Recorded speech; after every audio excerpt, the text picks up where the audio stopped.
வணக்கம் மகளே, இன்றைக்கி நாம் எதை பற்றி பார்க்க போகிறோம்னா ரெட்மி அவங்களோட Note 9 Pro and Note 9 Pro மேக்ஸ்ன்னு 2 ஃபோன் லான்ச் பண்ணியிருக்காங்க. இந்த வீடியோவில் நோட் 9 ப்ரோவை பற்றி பார்க்கலாம். அது மட்டும் இல்லாமல் ஸ்மார்ட் ஃபோன் கம்பெனிலாம் அவங்க ஸ்மார்ட் ஃபோனை அதிகமான விலை கொடுத்து வாங்க வைக்கிறதுக்காக நம்மளை புஷ் பண்ணுறாங்கன்னு இந்த லான்ச்சில் தெரிய வந்திருக்கு. அது என்னென்ன டீட்டெயிலாக நான் இந்த வீடியோவில் சொல்கிறேன். அதனால் வீடியோவை ஸ்கிப் பண்ணாமல் ஃபுல்லாக பாருங்கள். என்னோட பேர் ராம், நீங்கள் பார்த்துட்டு இருக்க ராமன் கமெண்ட்ரி. மறக்காமல் சப்ஸ்கிரைப் பெல் ஐக்கானை கிளிக் பண்ணுங்கள். இப்போ வாங்க வீடியோக்குள்ளே போகலாம். ஃபர்ஸ்ட் இந்த ஃபோனோட டிசைன் பற்றி பார்க்கலாம். இது ஃப்ரண்ட் அண்ட் பேக் கிளாஸால் கவர் பண்ணியிருக்காங்க. கார்னிங்கோட கொரில்லா கிளாஸ் 5. அது மட்டும் இல்லாமல் அந்த கேமரா ஸ்கொயர் கேமரா லேயரையுமே கொரில்லா கிளாஸால் கவர் பண்ணியிருக்காங்க. அது நல்ல விஷயம். வழக்கமாக பார்த்தீங்கன்னா வெர்டிகல் கேமரா தான் பார்த்து போர் அடிச்சிருச்சு. இந்த ஸ்கொயர் கேமரா கொடுத்துருக்கிறது ஒரு நல்லா இருக்குது, பார்க்குறதுக்கு ஒரு புதுசாக இருக்குன்னு சொல்லலாம். அது மட்டும் இல்லாமல் அந்த ஸ்கொயரில் பார்த்தீங்கன்னா 4 கேமராஸ் கொடுத்துருக்காங்க பேக்கில். அதில் மெயின் கேமரா என்னென்னு பார்த்தீங்கன்னா 48 மெகா பிக்சல் 48 மெகா பிக்சல் சாம்சங்கோட சென்சார் கொடுத்துருக்காங்க. சோனி சென்சார் கொடுத்துருக்கலாம், பட் சாம்சங் சென்சார் தான் கொடுத்துருக்காங்க.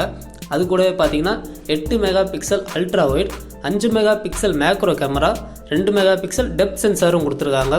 ஸோ கேமராவோட குவாலிட்டி பார்த்தீங்கன்னா நல்லா இருக்கும்னு எதிர்பார்க்கலாம். ஃப்ரண்ட்டில் பார்த்தீங்கன்னா நெத்தி பொட்டில் பொட்டு வச்ச மாதிரி நடுவில் பஞ்சுவல் கேமரா கொடுத்துருக்காங்க சாம்சங் மாதிரி. அதில் பார்த்தீங்கன்னா 16 எம்பிக்கான செல்ஃபி கேமரா கொடுத்துருக்காங்க. இது ஏஐ செல்ஃபின்னு சொல்லி மார்க்கெட்டிங் பண்ணுறாங்க.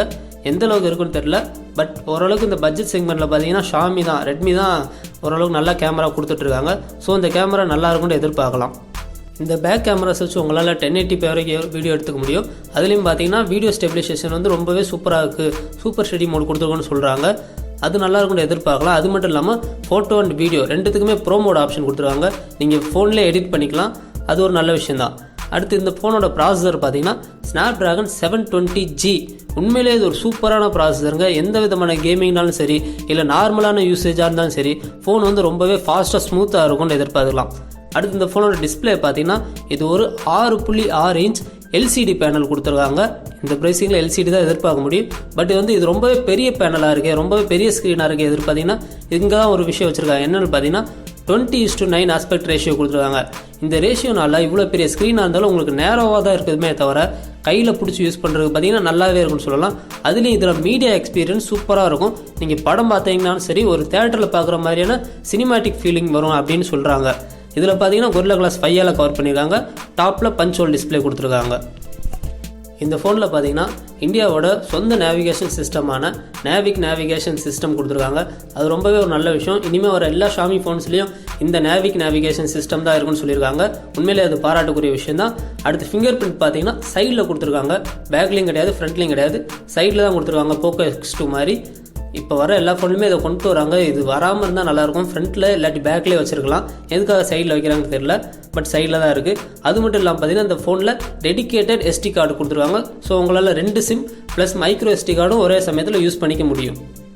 இந்த ஃபோனில் எனக்கு பிடிச்ச ஃபீச்சர்னால் ஹேப்டிக் ஃபீட்பேக்கை இம்ப்ரூவ் பண்ணியிருக்காங்கன்னு சொல்லியிருக்காங்க. அதாவது நீங்கள் ஏதாவது டெக்ஸ்ட் பண்ணும்போதோ இல்லை ஏதாவது ஒரு சில கேமிங் விளாடும்போதோ சின்ன வைப்ரேஷன் வரும் பார்த்தீங்களா, அதுக்கு பேர் தான் ஹேப்டிக். இது பார்த்தீங்கன்னா ஃப்ளாக்ஷிப் ஃபோனில் இதுக்குன்னு தனியாக ஒரு இன்ஜின் கொடுத்துட்டு அது சூப்பராக ஒர்க் ஆகும். அதில் யூஸ் பண்ணி பார்த்தீங்கன்னா உங்களுக்கு தெரியும். அது மிட்ரேஞ்ச் லைன் வரைக்கும் நான் பார்த்ததில் இவங்க அதை இம்ப்ரூவ் பண்ணிக்கன்னு சொல்லியிருக்காங்க. நிஜமாலே அது இம்ப்ரூவ் பண்ணியிருந்தாங்கன்னா அது ரொம்ப அருமையான விஷயம். நெக்ஸ்ட்டு பார்த்தீங்கன்னா பேட்ரி. இதில் 5020 mAhக்கான பெரிய பேட்ரி கொடுத்துருக்காங்க. ஸோ உங்களுக்கு ஈஸியாகவே ஒரு நாள் வரும். அதுவும் ஒரு 60 Hz பேனல்ன்றனால ரொம்ப ஈஸியாகவே 1.5 நாள் வரைக்கும் தாக்கு பிடிக்குன்னு வச்சுக்கலாம். அது மட்டும் இல்லாமல் இதை சார்ஜ் பண்ணுறதுக்கு 18 வாட் ஃபாஸ்ட் சார்ஜர் பாக்ஸ்லேயே கொடுக்குறாங்க. இந்த ப்ரைஸிங்கில் இந்த சார்ஜர் கொடுக்குறது ரொம்ப நல்ல விஷயம். வேறு என்னென்ன இந்த ஃபோனில் இருக்குன்னு பார்த்தீங்கன்னா 3.5mm ஹெட்ஃபோன் ஜாக் ரிட்டைன் பண்ணியிருக்காங்க. IR பிளாஸ்டரும் வச்சுருக்காங்க. டெடிக்கேட்டட் SD கார்டு ஸ்லாட்டும் இருக்குது. ஃபைனலாக ப்ரைஸிங் பற்றி பார்க்கலாம். இந்த ஃபோன் பார்த்தீங்கன்னா 4 GB RAM 64 GB கொண்ட ஸ்டோரேஜ் பார்த்தீங்கன்னா 13,000 ரூபாய்க்கு லான்ச் பண்ணியிருக்காங்க. 6 GB RAM 128 GB கொண்ட வேரியன்ட் பார்த்தீங்கன்னா 16,000 ரூபாய்க்கு லான்ச் பண்ணியிருக்காங்க. இந்த ப்ரைஸிங்க்கு இந்த ஃபோன் ஒர்த்தா அப்படின்னு பார்க்குறதுக்கு முன்னாடி நான் உங்கள்கிட்ட ஒரு சில விஷயங்கள் சொல்ல விரும்புகிறேன். என்ன அப்படின்னா, லாஸ்ட் டைம் பார்த்தீங்கன்னா ரெட்மி நோட் 8 வந்து 10,000 ரூபாய்க்குள்ளேயும் நோட் 8 ப்ரோ 15,000 ரூபாய்க்குள்ளேயும் தான் லான்ச் பண்ணிட்டு இருந்தாங்க. பட் இந்த தடவை பார்த்தீங்கன்னா அந்த நோட் சீரீஸே கிளிக் பண்ணிட்டு note 9 pro note 9 pro max அப்படின்னு லான்ச் பண்ணியிருக்காங்க. ப்ரைஸுமே இன்க்ரீஸ் பண்ணியிருக்காங்க. ரொம்ப நாளுக்கு முன்னாடிலாம் பார்த்தீங்கன்னா 13,000 ரூபான்றது தான் மிட்ரேஞ்ச் பட்ஜெட்டாக இருந்துச்சு. ஆனால் இவங்க ப்ரோன்ற பேரில் 15,000 ரூபாய்க்கு ஃபோன் லான்ச் பண்ணாங்க. இவங்க லான்ச் பண்ணுறத பார்த்து மற்ற எல்லா ஃபோனுமே 15,000 ரூபாய்க்கு லான்ச் பண்ண ஆரம்பிச்சிட்டாங்க. ஸோ மிட் ரேஞ்சுனாலே 15,000 ரூபா அப்படின்னு நம்ம மைண்டில் ஃபிக்ஸ் ஆயிடுச்சு. இப்போ என்ன பண்ணுறாங்கன்னு பார்த்தீங்கன்னா இந்த ஃபோன்ஸோட ப்ரைஸிங்லாம் கூட்டுறாங்க. இப்போ 16,000 17,000 ரூபாய்க்குள்ள கொண்டு வராங்க. ஸோ இன்னும் கொஞ்ச நாளில் பார்த்தீங்கன்னா மிட் ரேஞ்சுனாலே 17,000 ரூபா ஃபோன் தான், அதான் மிட் ரேஞ்ச் அப்படின்ற அளவுக்கு ஃபிக்ஸ் ஆயிரும். அது நல்லதுக்கு இல்லை. ஒரு கன்சியூமராக நீங்கள் இதை பற்றி தெரிஞ்சுக்கணும், உங்களுக்கு ஒரு விழிப்புணர்வு வேணும்னு தான் நான் இதை பற்றி பேசிகிட்டு இருக்கேன். ஸோ அவ்வளோதான் இந்த வீடியோ பிடிச்சிருந்தா லைக் பண்ணுங்கள், உங்கள் நண்பர்களுக்கும் ஷேர் பண்ணுங்கள். நன்றி.